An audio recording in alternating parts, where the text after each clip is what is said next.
모든 약을 다 구할 수는 있는데 유일하게 안 되는 게 정도. 사망 확률이 60%, 80% 이렇게 올라가게 되는데 내가 죽을 수도 있다.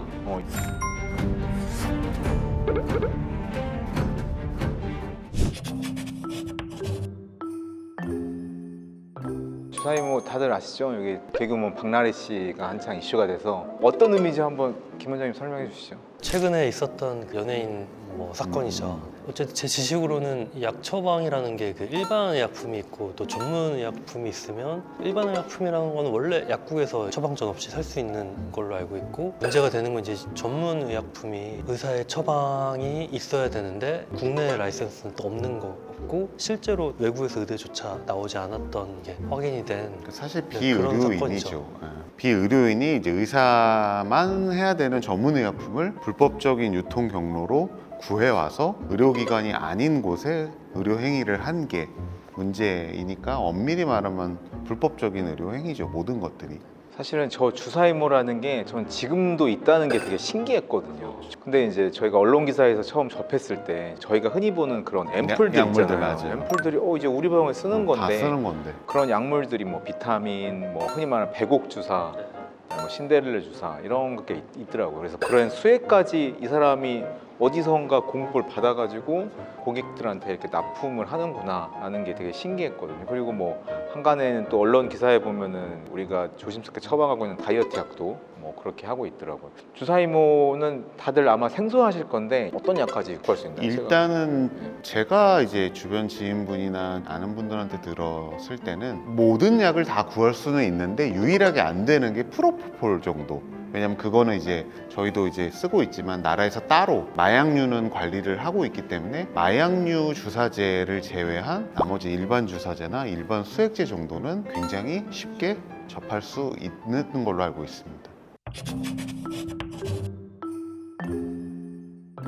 저희도 정확히 알 수는 없죠. 그냥 단지 추정을 해보는 건데, 어쨌든 전문의약품도 이렇게 전달이 되고 처방하는 식으로 했던 걸 보면 일단은 이제 대리 처방을 누군가를 통해서 받은 걸 모아서 처방을 한 게 아닐까, 그렇게 좀 추정을 해볼 수가 있을 것 같아요. 최근에 또 나라에서 또 향정이라는 요 약들은 차트 프로그램에서 처방을 내릴 때 그 사람의 기록 조회를 또 볼 수 있게 또 나라에서 연동을 시켜놓을 정도로 더 세심하게 관리도 하는데, 정말 이렇게 나라에서 관리하는 이 약들을 어떻게 구했는지. 다이어트 억제제를 복용했다고 하니까 모든 약 처방이 이제 주민등록증을 다 확인하잖아요. 요즘은. 맞아요. 네, 그래서 사실 이게 현실적으로 불가능한 건데 어찌 됐든 이제 누군가 처방을 받고 그 약을 이제 소위 말해서 자기 걸 준 거겠죠. 그렇게 받았을 것 같은데, 근데 이 대체 수액제제는 사람이 어떻게 받았을까 이거를. 사실 그건 저희가 병원 가서 처방을 받고 수액을 맞아도 사실 내 혈액에 들어가는 거지 이게 내가 그 앰플을 가져가지는 않잖아요. 맞아요. 그래서 이제 의심할 수 있는 게 언론 기사를 통해서 보니까 소위 이제 약품을 공급해주는 그런 분들께서 거기서 좀 누치되지 않았을까라고 생각을 하더라고요.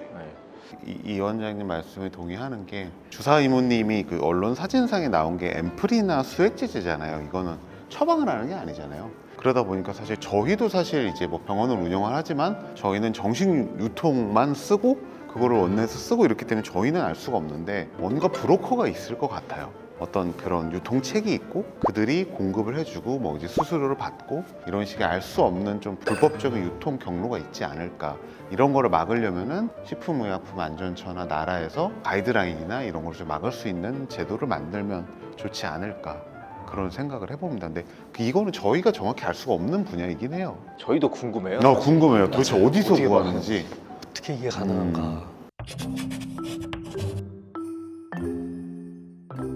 이모님도 있지만 아까 저희가 추정컨대 그 주변 분들의 어떤 또 도움을 받아서 이렇게 또 된 거기 때문에 이제 처방받은 거는 이제 본인만 사용할 수 있다는, 모든 분들이 이제 어떤 도덕심을 함양을 해서 불법적으로 이용하지 않겠다는 것, 그리고 아무래도 제도적으로 좀 더 보완이 좀 돼야 되지 않을까, 이번 사태를 통해서.